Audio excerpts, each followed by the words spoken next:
और बड़ी खबर आपको बता दें, जनपद बहराइच के महसी महाराजगंज में बुलडोजर की कार्यवाही को लेकर हाईकोर्ट की लखनऊ बेंच ने रविवार को बुलडोजर एक्शन पर 15 दिन की रोक लगा दी है। वहीं सरकार ने एएसपी ग्रामीण पवित्र मोहन त्रिपाठी को हटा दिया है। उनकी जगह दुर्गा प्रसाद तिवारी को तैनाती दी गई है। पवित्र मोहन त्रिपाठी को एडीजी हेडक्वार्टर से संबद्ध किया गया है। बता दें कि बहराइच में जारी बुलडोजर कार्यवाही के खिलाफ इलाहाबाद हाई कोर्ट की लखनऊ बेंच में याचिका दायर की गई है। अदालत ने इस मामले में जिन 23 लोगों को नोटिस जारी किया था, उन्हें अपना जवाब दाखिल करने के लिए 15 दिन का समय दे दिया है।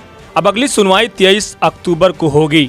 याचिका association for protection of civil rights UP East के उपाध्यक्ष सैयद महफूजुर रहमान के जरिए इलाहाबाद हाईकोर्ट का दरवाजा खटखटाया गया। इस मामले की त्वरित सुनवाई के लिए हाईकोर्ट की विशेष पीठ का गठन किया गया। इसमें जस्टिस अताउर रहमान मसूदी और जस्टिस सुभाष विद्यार्थी शामिल हैं। जस्टिस विद्यार्थी ने कहा कि पीड़ित स्वयं अदालत का रुख कर सकते हैं। हमने सुना है कि उन्होंने सुप्रीम कोर्ट का भी दरवाजा खटखटाया है। जस्टिस मसूद ने आगे कहा कि इस तरह की याचिकाओं का व्यापक प्रभाव हो सकता है। अदालत ने स्पष्ट किया है कि वो सरकार द्वारा जारी नोटिस में हस्तक्षेप नहीं करेंगे। कोर्ट ने यह भी कहा कि सुप्रीम कोर्ट ने 17 सितंबर 2024 को विध्वंस के संबंध में एक आदेश पारित किया था। हमें इस बात में कोई संदेह नहीं है कि यूपी सरकार इस आदेश का पालन करेगी। मामले में जिन व्यक्तियों को नोटिस जारी किए गए थे, उनमें से कुछ ने अभी तक अपना उत्तर दाखिल नहीं किया है।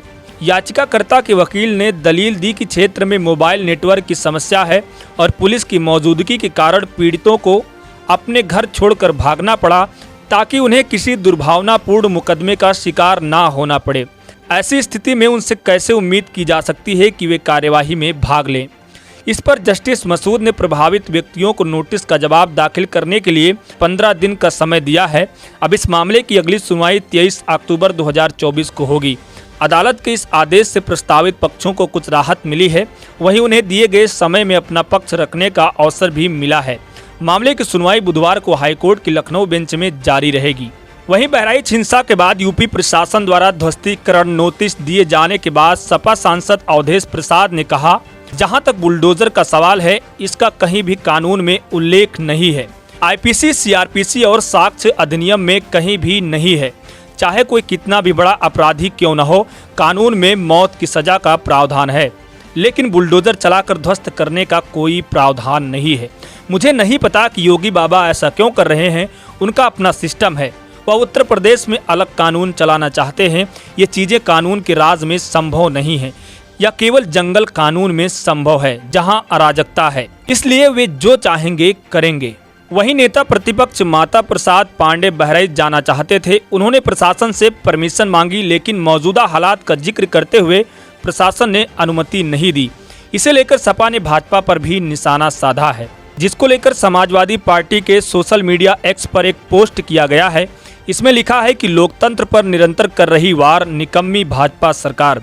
बहराइच में नेता विरोधी दल श्री माता प्रसाद पांडे जी का भ्रमण कार्यक्रम भाजपा सरकार के प्रशासन द्वारा रोका जाना बेहद शर्मनाक। जिले में हिंसा को रोक पाने में नाकाम प्रशासन, विपक्ष के नेताओं पर ही बना रहा है दबाव। माननीय नेता विरोधी दल को जिले में भ्रमण करने की अनुमति दे सरकार। इसी बीच बुलंदशहर में आयोजित एक कार्यक्रम में नुपुर शर्मा ने कहा था, हम बटेंगे तो कटेंगे। बहराइच में रामगोपाल मिश्रा को बेरहमी से मारा गया। पोस्टमार्टम रिपोर्ट में खुलासा हुआ कि उसे 35 गोली मारी गई, नाखून उखाड़ लिए गए, पेट फाड़ दिया गया। 35 गोलियां, नाखून उखाड़ दिए, पेट फाड़ दिया, आंख निकाल ली। बटेंगे तो हालांकि नुपुर शर्मा के बयान को बहराइच पुलिस ने गलत बताया था। इसके बाद विवाद बढ़ा तो नुपुर शर्मा ने माफी मांग ली। उन्होंने कहा, दिवंगत रामगोपाल मिश्रा जी के बारे में जो मैंने मीडिया में सुना था वही मैंने दोहराया। मुझे पोस्टमार्टम रिपोर्ट के स्पष्टीकरण के बारे में नहीं पता था। मैं अपने शब्द वापस लेती हूं और क्षमा मांगती हूं। अब सवाल ये उठता है कि जो भी टीवी चैनल्स और अखबारों ने गोपाल मिश्रा की पोस्टमार्टम रिपोर्ट के बारे में गलत बयानी की और अफवाहों का फैलाने का काम किया, उन पर कार्यवाही क्यों नहीं हुई? क्योंकि नुपुर शर्मा ही नहीं, देश के अधिकांश लोगों ने इन सभी टीवी चैनल्स और अखबारों में चलाई गई फर्जी और नफरती खबरों से समाज में क्या असर पड़ा, इसका अंदाजा नहीं लगाया जा सकता है। क्योंकि जो नुपुर शर्मा ने कहा वही समाज के अधिकांश लोगों के मन में चल रहा होगा। वैसे इन सभी टीवी चैनल्स और अखबारों में चलाई गई फेक और नफरती खबरों के बारे में आप लोगों का क्या कहना है, कमेंट बॉक्स में जरूर बताएं।